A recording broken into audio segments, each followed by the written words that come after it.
இது கோவை ஜீவஜோதி கலை தொடர்பகம் பெருமையுடன் வழங்கும் மாத தொலைக்காட்சியின் அறம் செய். வணக்கம் அன்பான நேயர்களே. கடந்த வாரங்கள்ல நாம இந்த கற்றலில் குறைபாடு உள்ள அந்த குழந்தைகளை பற்றி நம்ம நிறைய பேசணும். நிறைய அதுவும் குறிப்பா பெற்றோர்களை சார்ந்து ஆசிரியர்கள் சார்ந்து எழுகிற அந்த கேள்விகளுக்கெல்லாம் விடை காண்பதற்கு ரொம்ப ஒரு ஒரு மாதிரி ஆழமா அதை பத்தி விவாதித்தோம், பேசணும். அந்த வகையில நம்ம அறம் செய் நிகழ்ச்சியில ஒரு புதிய முயற்சியாக அந்த குழந்தைகளுக்கான அந்த நேரடியா அந்த களத்திலே போய் அப்படிப்பட்ட குழந்தைகளை எப்படி அடையாளப்படுத்துறாங்க, அந்த அடையாளப்படுத்தினதுக்கு அப்புறம் என்னென்ன செயல்பாடுகளை அந்த குழந்தைகளை மேம்படுத்துறாங்க அப்படின்றத நிறைய படிநிலைகள் இருக்கிறதா நம்ம பார்த்தோம். அவர்கள் இடத்துலயே காக்னிட்டோ அகாடமி சார்ந்த அவங்க இடத்துலயே சார் அழகா கூட்டிட்டு போய் அங்க நம்ம பார்த்துட்டு இருந்தோம். அதனுடைய தொடர்ச்சியா நாம இந்த வாரமும் தொடர்ந்து அடுத்தடுத்த நிலையில என்னென்னலாம் அந்த செயல்பாடு இருக்கிறதுன்றத பார்க்கலாமா? அதுக்கு முன்னாடி நாம போன வாரம் என்னென்னலாம் பார்த்தோம் அப்படின்றத ஒரு சின்ன ரீகேப் பார்த்தலாமா? நீங்க என்ன செய்றீங்க அப்படின்றத எங்களுக்கு சொன்னீங்கன்னா. Start with the capital, end with the full stop. இதுல பாத்தீங்கன்னா இங்க ஒரு ஆப்பிள் இருக்கு, கீழே செரிஸ். இந்த ஆர்டர்ல இதை ரீட் பண்ணிக்கலாம். பார்வை கோளாறு கிடையாது, இது பார்க்கும் விதத்தில் பிரச்சனை. 2 years முன்னாடி எப்படி இருந்தாங்களோ இப்ப பாத்தீங்கன்னா நல்ல டெவலப்மெண்ட். ரீகேப் பார்த்து முடிச்சிட்டோம். என்னென்னலாம் பேசணுன்றதை நம்ம திரும்பியும் தெரிஞ்சுக்கிட்டோம். ஸோ தொடர்ந்து இப்போ நம்ம நிறைய பேச போறோம். வாங்க. நான் வனிதா தேவராஜ். நான் இங்கிலீஷ் ரெமீடியல் தெரபிஸ்ட். இங்க குழந்தைங்க அங்க ஃபர்ஸ்ட் நீங்க லேர்னிங் என்ரிச்மெண்ட் ஸ்கில்ஸ்ல பார்த்துருப்பீங்க. அவங்க ஒரு அசஸ்மெண்ட் முடிச்சு அவங்க பிளான் பண்ணி எங்களுக்கு அனுப்புவாங்க. அதுக்கப்புறமா நாங்க ஒரு ப்ரீ அசஸ்மெண்ட் ஒன்று கண்டக்ட் பண்ணுவோம். இதுதாங்க அந்த ப்ரீ அசஸ்மெண்ட். ரீடிங் அண்ட் ஸ்பெல்லிங்காக அவங்க ஸ்கில்ஸோடது பண்ணியிருப்பாங்க, லேர்னிங் என்ரிச்மெண்ட் ஸ்கில்ஸோடது. எங்களுது ரீடிங் அண்ட் ஸ்பெல்லிங்கோட ப்ரீ அசஸ்மெண்ட். இது முடிஞ்சதுக்கு அப்புறமா அந்த குழந்தைக்கு எந்த பார்ட்ல இருந்து எங்களுக்கு பாத்தீங்க அப்படின்னா நாங்க 11 ஸ்டேஜஸ் ஃப்ரேம் பண்ணி வச்சிருக்கோம். இந்த புக்ஸ் 11 ஸ்டேஜஸ் இருக்கு. இது எல்லாமே நாங்க கம்பைல் பண்ணது, வேற வேற சோர்சஸ்ல இருந்து. இது எங்கேயுமே மார்க்கெட்ல எல்லாம் அவைலபிளே கிடையாது. நாங்க சோர்ஸ் பண்ணி நாங்களா போட்ட புக்கு இது எல்லாமே. இதுல புக்கு எடுத்துட்டீங்க அப்படின்னா ஒரு சவுண்டுக்கும் அந்த மாதிரி பிக்சர்ஸ் கொடுத்து ஃபர்ஸ்ட் ஆரம்பிச்சிருப்போம். அங்க ஸ்டேஜ் பாத்தீங்கன்னா அந்த மாதிரி வவெல்ஸ் போயிருக்கும். அதுக்கப்புறமா இந்த இன்ட்ரோடக்ஷன், இது எல்லாமே இன்ட்ரோடக்ஷன் சவுண்ட்ஸ் எல்லாமே இன்ட்ரடியூஸ் பண்ணுவோம். செகண்ட் அதை சேர்த்து பிளெண்ட் பண்றதுக்கு அந்த ஸ்டேஜ் அங்க இருக்கு பாருங்க, அந்த ஸ்டேஜ் 3ன்றது. அது முடிச்சதுக்கு அப்புறமா கான்சனன்ட் பிளெண்ட்ஸ்ன்னு சொல்லிட்டு மேல ஒரு ஸ்டேஜ் இருக்கு. அந்த மாதிரி எல்லா ஸ்டேஜஸும் அடுத்தடுத்த ஸ்டேஜஸ் போகும். இதுல நிறைய குழந்தைங்களுக்கு அந்த சவுண்ட்ஸ் பயங்கர கன்ஃபியூசிங்கா இருக்கும். அந்த மாதிரி இருக்கிறப்ப என்ன பண்ணுவோம்னா இந்த மாதிரி ஃபிளாஷ் கார்ட்ஸ்ல அந்த பிக்சர்ஸ் ஒட்டி அதை தனித்தனியா இண்டிவிஜுவலா அந்த குழந்தைங்களுக்கு இந்த மாதிரி கொடுத்துருவோம். அதை ப்ராக்டிஸ் பண்ணதுக்கு அப்புறமா நம்ம என்ன பண்ணுவோம்னா இந்த மாதிரி பிளாஸ்டிக் லெட்டர்ஸ் கொடுத்து இதுல நம்ம சவுண்டு சொல்லுவோம். அந்த குழந்தை இந்த மாதிரி அரேஞ்ச் பண்ணணும், எடுத்து வைக்கணும். நான் அப்படின்னு சொன்னேன்னா அந்த குழந்தை அந்த ஸ்ங்கிற பிக்சரை நம்ம சொல்லாம சொல்லுவோம், ஸ்ன்றதை எடுத்து வைக்கணும். அந்த மாதிரி நம்ம டீச் பண்ணுவோம். அப்புறம் பாத்தீங்கன்னா நிறைய குழந்தைங்களுக்கு இந்த சார்ட்லாம் அதுக்கு தான் இருக்கு. ஏன்னா பி அண்ட் டி கன்ஃபியூஷனு, அப்புறம் எந்த இடத்துல சி போடணும், எந்த இடத்துல கே போடணும்லாம் தெரியாது. அதுக்காக தான் அந்த சார்ட்ஸ் எல்லாம் இங்க ஒட்டியிருக்கோம். எல்லா சவுண்ட்ஸுமே இங்கேயே கவர் ஆயிடுற மாதிரி இருக்கும். ஒரு சில குழந்தைங்களுக்கு லெட்டர் ஃபார்மேஷன்ஸ் எல்லாம் வராது. அவங்களுக்கு இதுல இந்த மாதிரி சாண்ட்ரேல இப்படி எழுதுற மாதிரி டீச் பண்ணுவோம். இந்த மாதிரி சவுண்ட்ஸ் டீச் பண்ணிட்டு அதை அழிச்சிட்டு அடுத்த சவுண்டு டீச் பண்ற மாதிரி இருக்கும். அப்புறம் ஏர்ல எழுதுற மாதிரி டீச் பண்ணுவோம். இதெல்லாம் ஃபோனிக்ஸோடது. பிளஸ் அப்பவும் அந்த குழந்தை அப்புறம் நாங்கள் ஃபோனிக்ஸ்ல இந்த மாதிரி அந்த சவுண்டு சொல்லி அந்த குழந்தைய எழுதி இந்த மாதிரி எழுதி கொடுத்துருவோம். அந்த குழந்தையே போய் அந்த பிக்சர்ஸ் எல்லாம் கண்டுபிடிச்சிட்டு வர்றப்ப அந்த குழந்தைக்கு அந்த சவுண்ட் இன்னுமே நல்லா உள்ள போயிடும். இதுக்கு கொஞ்சம் டைம் எடுக்கும். அதுக்கப்புறமா ஒரு சில குழந்தைங்களுக்கு இங்க ஒர்க் புக்ஸ் எல்லாமே இந்த மாதிரி நிறைய ஒர்க் ஷீட்ஸ் எல்லாமே இருக்கும். ஆனாலும் இதுல படிச்சாலும் அந்த குழந்தைக்கு ஒரு சில டைம் அதை அண்டர்ஸ்டாண்ட் பண்ணிக்க முடியாது. அதனால தனியா இந்த மாதிரி எழுதி கொடுத்து அதை கலர் பண்ண வச்சு இதுல ரீட் பண்ண வச்சு அதுக்கப்புறமா வந்து நாங்க டெஸ்ட் கண்டக்ட் பண்ணுவோம். பின்னாடி இந்த மாதிரி டெஸ்ட் கண்டக்ட் பண்ணுவோம்.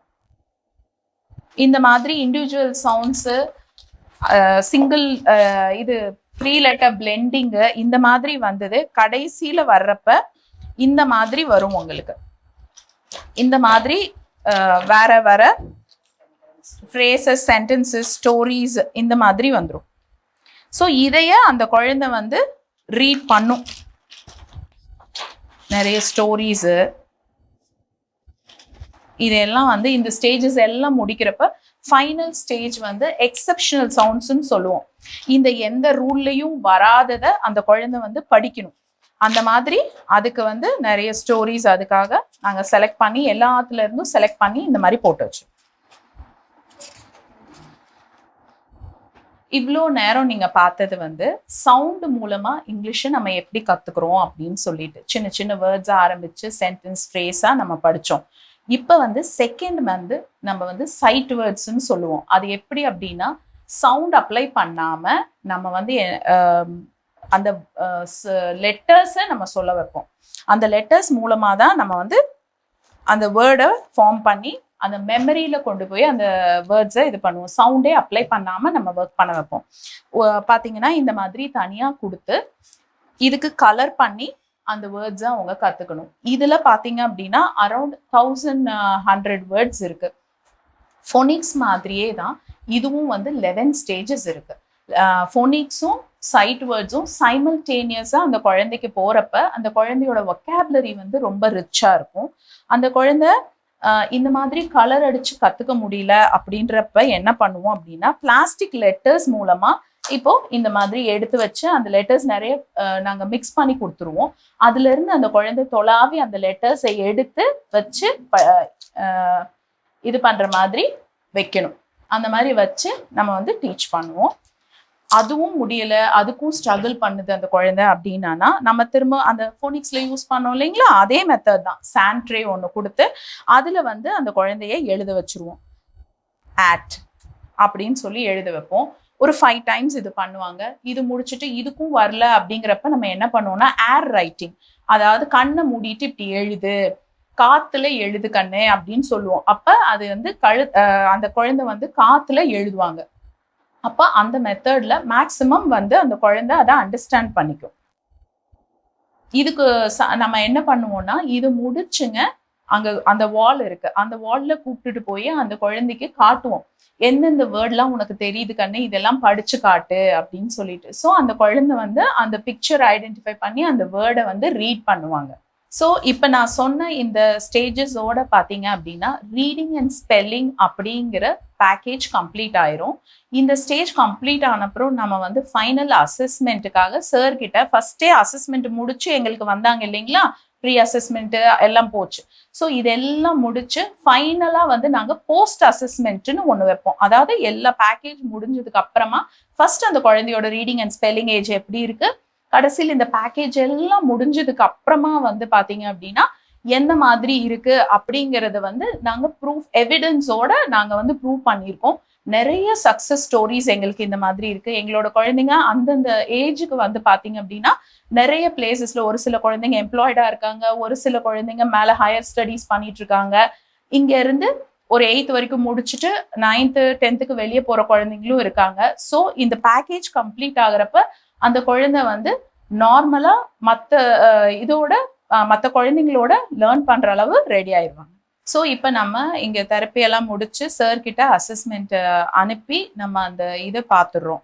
அதுக்கப்புறமா அந்த குழந்தையோட ரீடிங் அண்ட் ஸ்பெல்லிங் ஏஜ் வந்து ஓரளவுக்கு நார்மலா தான் வந்துடும். இப்போ வந்து இங்க இங்கிலீஷ் பேக்கேஜ் பார்த்தீங்க. இது அப்புறமா வந்து தமிழோட ரீடிங் அண்ட் ஸ்பெல்லிங் பேக்கேஜ் வந்து இப்போ பார்க்கலாம் வாங்க. வணக்கம், எனது பெயர் சசிகலா ஆனந்தராஜ். நான் காக்னிட்டோ பள்ளியில் தமிழ் ரெமீடியல் தெரபிஸ்டாக இங்கே ஒர்க் பண்ணிகிட்ருக்கிறேன். இப்போ இவங்களுக்கு தமிழில் என்னெல்லாம் கற்றுக் கொடுக்க போகிறோம் அப்படிங்கிறத வந்து இப்போ நம்ம பார்க்க போகிறோம். இப்போ நீங்கள் நினைப்பீங்க நார்மல் ஸ்கூலுக்கும் இந்த ஸ்கூலுக்கும் என்னடா வித்தியாசம் அப்படின்னு. கண்டிப்பாக வித்தியாசம் இருக்குது. ஏன் அப்படின்னா அந்த பிள்ளைகளுக்கு மேலே எங்கள் பிள்ளைகளை நாங்கள் டெவலப் பண்ணி கொண்டு போயிட்டுருக்குறோம். இப்போ பார்த்தீங்கன்னா இந்த எழுத்துக்களை வந்து அவனுக்கு வந்து நாங்கள் வரைஞ்சு கொடுத்துருவோம். அவன் வந்து கலர் பண்ணுறான். இதுல என்னெல்லாம் பெனிஃபிட் இதனால அப்படிங்கிற பார்த்தீங்கன்னா, ஒன்று அவன் கலர்ஸ் தெரிஞ்சுக்கிறான், ரெண்டாவது எழுத்துக்களோட வடிவங்களை தெரிஞ்சுக்கிறான். அப்படின்னா எப்படி தொடங்கணும் எப்படி முடிக்கணுங்கிறத வந்து அவன் கத்துக்கிறான். அடுத்தது பார்த்தீங்கன்னா அவனுக்கு அந்த எழுத்துக்கள் குறித்து இதுதான் அப்படிங்கிறத தெரிஞ்சுக்கிறான். குறில் நெடில்ங்கிறத இதுலயே நாங்க கத்து கொடுத்துறோம். இப்ப அப்படிங்கிறது ஷார்ட் சவுண்டு, அது குறில். அப்படிங்கிறப்ப அது நெடில். இதுவே இங்கே நாங்க வந்து குறில் நெடில் வந்து பாத்தீங்கன்னா ஆக்சுவலா அவன் 5th 6thங்கிறது வந்து நாங்க பேசிக்லயே இதை கொண்டு வந்துறப்ப அவனுக்கு 10th வரப்ப ஈஸியா இருக்குது. அடுத்தது பாத்தீங்கன்னா இதெல்லாம் முடிச்ச பின்னாடி மெய் எழுத்துக்கள் போறோம். அதே தான் எப்படி நாங்க உயிரெழுத்து ஃபாலோ பண்றோமோ அதே தான் மெய் எழுத்துக்களை நாங்க எழுதி கொடுத்துட்றோம். எழுதி கொடுத்த பின்னாடி அவனை கலர் பண்ண வைக்கிறோம். அவனுங்க வடிவம் தெரிஞ்சிடுறாங்க. இது முதல்ல முடிச்ச பின்னாடி அடுத்தது பாத்தீங்கன்னா சவுண்ட்ஸ் வச்சுதான் நாங்க இங்க டீச் பண்றோம். உயிரெழுத்து மெய் எழுத்து முடிச்ச பின்னாடி பாத்தீங்கன்னா சவுண்டு. இப்ப எப்படி அவன் சவுண்டு கத்துக்கிறான் அப்படின்னா அவனுக்கு மெய் எழுத்துக்கள் தெரிஞ்சிடும். இந்த கார்டும் யூஸ் பண்றோம். இப்போ நீங்க ஒரு குழந்தைய வச்சு நான் இங்க எக்ஸாம்பிள் பண்ணி காமிக்கிறேன், உங்களுக்கு புரிஞ்சுக்கும். இப்போ அவனுக்கு இன்னொன்னு நாங்க டீச் பண்ணியிருப்போம். மெய் எழுத்துக்கள் பார்த்தீங்கன்னா புள்ளி இருக்கும். அப்போ அவன் தெரிஞ்சுக்குவான் புள்ளி இருந்தாலே அது மெய் எழுத்துக்கள். இந்த மாதிரி ஒரு நார்மல் எழுத்தை கொடுத்து இதை வைக்கிறோம். இது என்ன டீச் பண்ணுக்கன்னு? இம். இந்த மாதிரி எல்லா எழுத்துக்களையும் உயிர்மெய் எழுத்துக்கள் கொடுக்குறப்ப அவன் மெய் எழுத்துக்கள் தெரிஞ்சுக்கிறான். இது முடிச்ச பின்னாடி இப்ப பாத்தீங்கன்னா ரொம்ப சின்ன ஸ்டோரி தான், ஒரு 4 லைன் தான் இருக்கும். இதை தான் அவன் வந்து ஃபர்ஸ்ட் வந்து ரீடிங்ல வருது. இது வந்து ரீடிங் ஃப்ளூயன்சிக்காக நாங்க தரோம். இது வந்து அவன் வந்து பாத்தீங்கன்னா ப்ராக்டிஸ் பண்ணிட்டு தான் எங்ககிட்ட ரீட் பண்ணி காமிப்பான். இப்ப பாத்தீங்கன்னா இது அவனுக்கு ஒண்ணு என்னன்னா இது ரீட் பண்ண ரொம்ப ஆசைப்படுறான். ஒண்ணு கலர்ஃபுல்லா இருக்குது, ரெண்டாவது பாத்தீங்கன்னா இந்த லெட்டர்ஸோட ஃபாண்ட் சைஸ்னால அவனால ஈஸியா வந்து தயக்கம் இல்லாம படிக்க முடியுது. இல்ல கிட்டத்தட்ட பாத்தீங்கன்னா 85 ஸ்டோரிஸ் இருக்குது. இந்த 85 எல்லா குழந்தைகளும் படிக்கிறாங்கன்னா கண்டிப்பா படிக்க வைக்கிறோம். 85 முடிச்சாதான் அடுத்தது பாத்தீங்கன்னா இந்த குட்டி குட்டி ஸ்டோரிஸ் இருக்கும். இதெல்லாம் வந்து ஒரு புக்லெட் மாதிரி நாங்க வச்சிருக்கோம். இந்த ஸ்டோரி எல்லாம் முடிச்ச பின்னாடி அடுத்தது தான் நாங்க லெவல் 2 போறோம். இந்த மாதிரி நாங்க ஒரு 8 லெவல்ஸ் முடிச்ச உடனே அந்த குழந்தை பாத்தீங்கன்னா 15 or 16 ஏஜ் குரூப் வரப்ப நாங்க 10th போறோம். இப்ப 10th பாத்தீங்கன்னா நார்மல் குழந்தைகளுக்கு ஈக்குவலா எங்க குழந்தைங்க படிக்கிறாங்கன்னா கண்டிப்பா ஒண்ணு பாத்தீங்கன்னா அவன் வந்து எங்களோட இப்ப நான் வந்து அனலைஸ் பண்றப்ப எங்க குழந்தைங்க எதுல எல்லாம் டெவலப் ஆயிருக்காங்க அப்படின்னா, ஒண்ணு பாத்தீங்கன்னா ஸ்பீச் சரளமா பேசுறாங்க. நீங்க எந்த டாபிக் கொடுத்தாலும் அவனுங்களால பேச முடியும். ரெண்டாவது பாத்தீங்கன்னா ரீடிங் அழகா ரீட் பண்றாங்க. மூணாவது பாத்தீங்கன்னா ஹேண்ட் ரைட்டிங், கண்டிப்பா ஹேண்ட் ரைட்டிங் இம்ப்ரூவ் பண்ணிருக்கு. ரெண்டாவது மெமரி, ஏன்னா நிறைய இங்க தெரப்பி போறங்காட்டியும் அவன் பாத்தீங்கன்னா இங்க தெரியாத வந்த பையன் பாத்தீங்கன்னா ஒரு எஸ்ஸே கிட்டத்தட்ட ஒரு 1.5 பேஜுக்கு அவன் எழுதுற அளவுக்கு நாங்க கொண்டு வரோம். இதுக்கு என்னெல்லாம் நாங்க தமிழ்ல பாத்தீங்கன்னா நிறைய ஆக்டிவிட்டி தருவோம். ஒரு குழந்தைக்கு வந்து கற்பனை திறன் ரொம்ப ரொம்ப முக்கியம். அப்பதான் வந்து அவனால ஒரு எஸ்ஸே ஆகட்டும் ஒரு ஓன் அவனால எழுதுற அளவுக்கு கொண்டு வரோம். இதுதான் நாங்க இங்க ஃபாலோ பண்ற டீச்சிங்.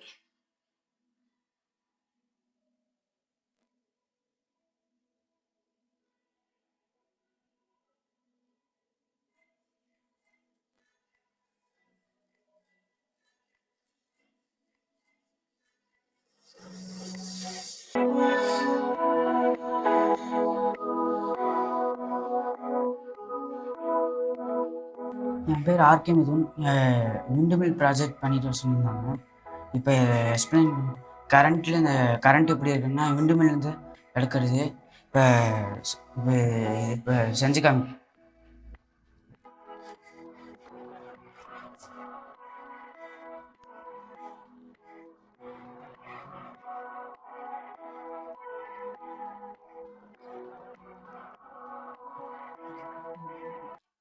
இது காற்று முடியுமா கரண்ட் எடுக்கலாம்.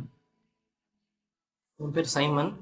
நான் வந்து வாழ்க்கையில செஞ்சுருக்கேன். இது வந்து எப்படி இதாகுதுன்னு எக்ஸ்பிளைன் பண்ண காட்ட போகிறேன்.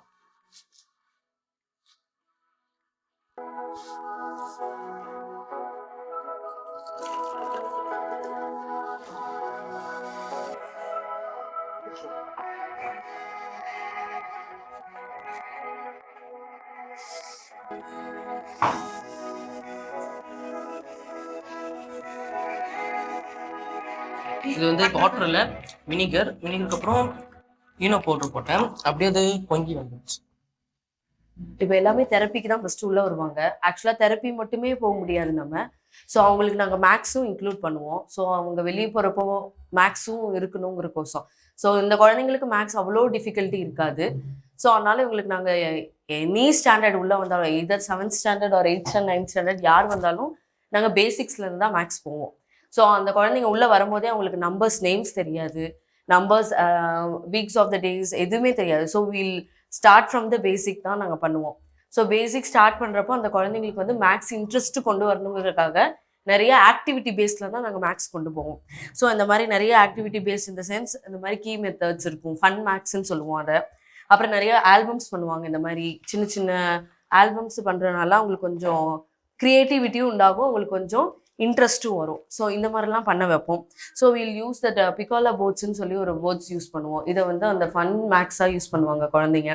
ஸோ மேக்ஸ் மேலே போர் அடிக்காமல் இருக்கிறக்கோசம் நாங்கள் நிறைய ஆக்டிவிட்டி பேஸில் நாங்கள் இந்த மேக்ஸ் கொண்டு போயிட்டுருக்கோம். ஸோ தட் அந்த தெரப்பி போகிறக்குள்ளே நாங்கள் மேக்ஸையும் கவர் பண்ணுறதுனால எங்களுக்கு அந்த ஷார்ட் டியூரேஷன் தான் இருக்கும். அந்த ஷார்ட் டியூரேஷனில் அந்த குழந்தைங்களுக்கு ஈஸியாகவும் மேக்ஸ் புரியுறதுக்கோசம் நிறைய ஆக்டிவிட்டி பேஸில் தான் நாங்கள் மேக்ஸ் கொண்டு போகிறோம். வணக்கம், நான் பானுரேகா லக்ஷ்மணன். நான் காக்னிட்டோ அகாடமியோட கோஆர்டினேட்டராக இருக்கிறேன்.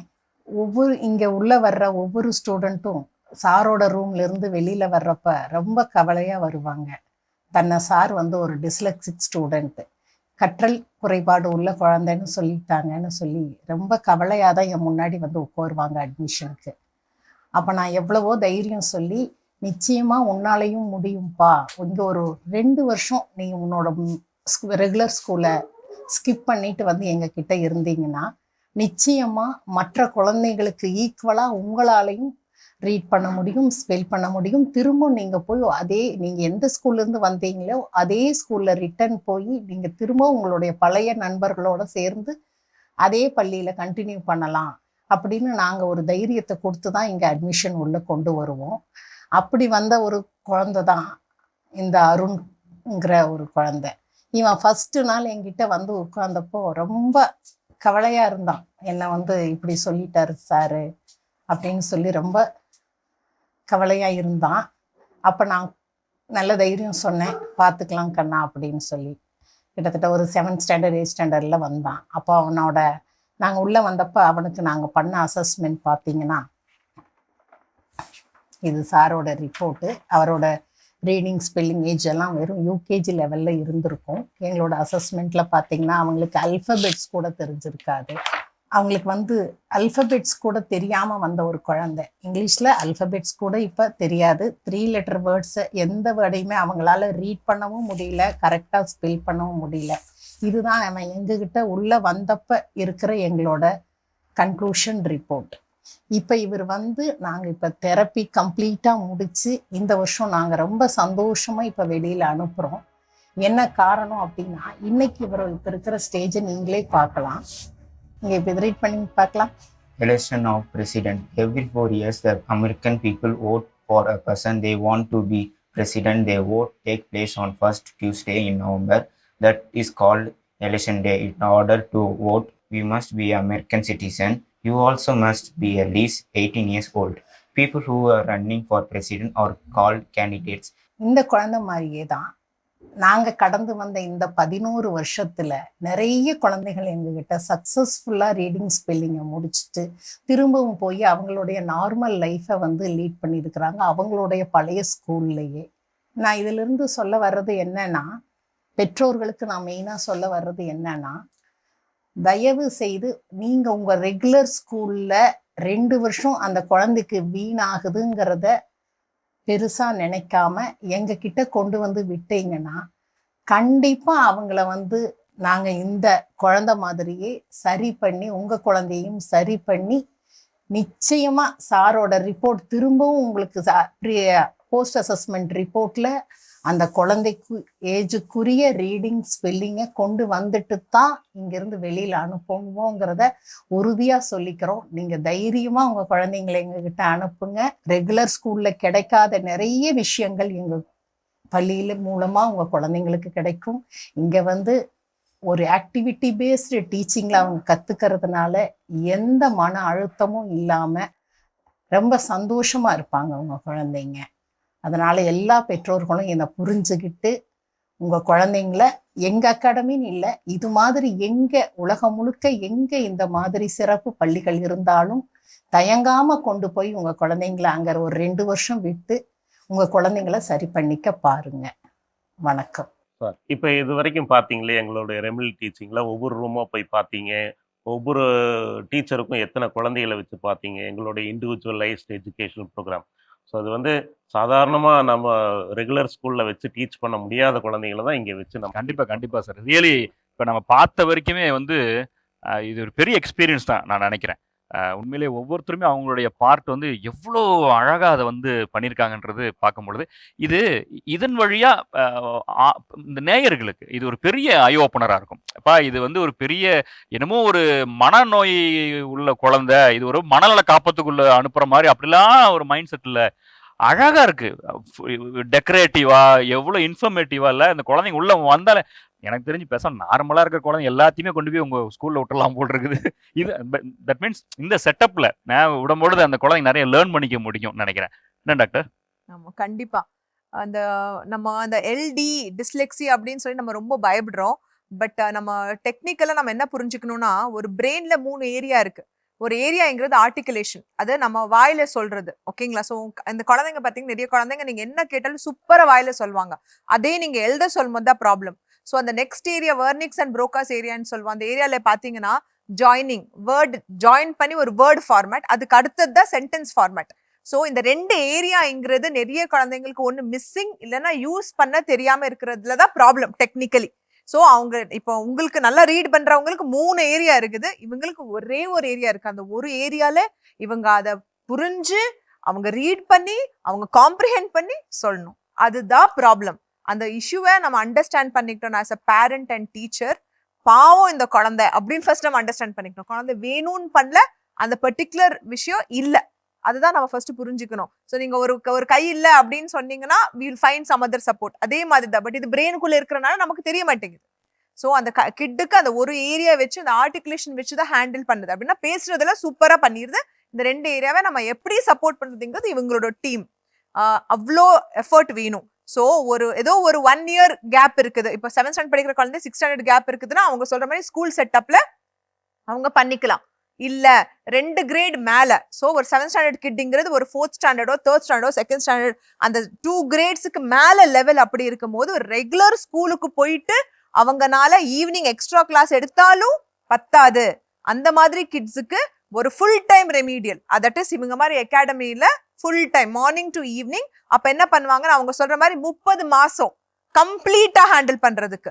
But at least 12 to 24 months, at least 12 months வேணும் அவங்களுக்கு ஒரு அளவுக்கு அவங்கள லேக க்ளோஸா கொண்டு வர்றதுக்கு. ஒரு 1 year லேக் வந்துருச்சுன்னா அவங்க ஸ்கூலும் இது ரெண்டுமே சைட் பை சைடா பண்ணிக்கலாம். பட் அந்த ஒரு 3-4 years லேக் இருக்கும்போது ஒரு ஃபுல் டைம் நீங்க ஒரு வருஷம் பார்க்காதீங்க, ஒரு வருஷம் வெளியே எடுத்து இங்க மட்டும் விடுங்க, அவங்க குழந்தை சூப்பரா பண்ணும். அந்த 1 இயருக்காக என் குழந்தை சீட் போயிரும், ஊர் என்ன சொல்லும், யூனிஃபார்ம் போடாம போகுது அப்படி நம்ம யோசிச்சா அந்த குழந்தை கண்டிப்பா 3 விஷயம் நடக்கும். ஒரு விஷயம், கண்டிப்பா 10th முடிக்கும் போது படிக்க முடியாது, ஸ்கிரைப் எடுத்துட்டு வரணும். அப்படி இல்லைன்னா குழந்தை ஸ்கூலுக்கே போக மாட்டேன்னு சொல்லும். இல்லைன்னா குழந்தை டிப்ரெஷனுக்கு போயிடும், அதுக்கு அவன் மேல தன்னம்பிக்கையே போயிடும். அதனால தயவு செய்து உங்க குழந்தையோட லைஃபோட பிளே பண்ணாதீங்க. இது ரொம்ப ஒரு முக்கியமான ஒரு விஷயம். வாழ்க்கை பூரா அந்த குழந்தைங்கிறது தைரியத்தோட இருக்கணும், ஸ்மைலோட இருக்கணும். அதுதான் ஒரு தாயா நான் கண்டிப்பா என் குழந்தைக்கு எக்ஸ்பெக்ட் பண்ணுவேன். நீங்களும் கண்டிப்பா பண்ணுவீங்க நான் நம்புறேன். Thank you doctor. ஒரு நீண்ட அழகான சரியான விளக்கமா நான் இதை பார்க்கிறேன். ஒரு மருத்துவர் அப்படின்ட்டு தாண்டி ஒரு தாய் அப்படின்ற அந்த ஒரு பேஸ்ல நீங்க ஒரு அழகான ஒரு விஷயத்த ஒரு விழிப்புணர்வு கொடுத்துருக்கீங்கன்னு தான் நான் நினைக்கிறேன். அன்பான நேயர்களே, மிக மிக முக்கியமான ஒரு தலைப்பாக நாங்கள் இதை பார்க்குறோம். அதனால தான் இந்த எபிசோடை ரொம்ப வித்தியாசமாக உங்களுக்கு நாங்கள் வழங்கியிருக்கிறோம். இது எந்த அளவுக்கு தேவைப்படுகிற சூழல் இருக்குது அப்படின்றது தான் ரொம்ப முக்கியம். காலப்போக்கில் இதை நம்ம மறுக்க முடியாது, மறைக்கவும் முடியாது. இன்னைக்கு ஒவ்வொரு வீட்டிலையும் இருக்கிற குழந்தைகளும் ஏதோ ஒரு வகையில் இந்த கற்றலில் குறைபாடு உள்ள குழந்தைகள் தான். என் குழந்தை அப்படியே பெரிய அப்படின்லாம் நினைக்காதீங்க. சார் சொன்ன மாதிரி தான் வெர்பல் சைடு, அதாவது மொழி சார்ந்த குறைகளும் இருக்கும், அல்லது இயக்கம் சார்ந்த குறைகளும் இருக்கும், அவங்களுடைய வேலைகளில் ஏதோ குறைகள் இருக்கலாம். ஆனால் எந்த குழந்தையுமே முழுமையாக குறையுள்ள குழந்தைகள் கிடையாது.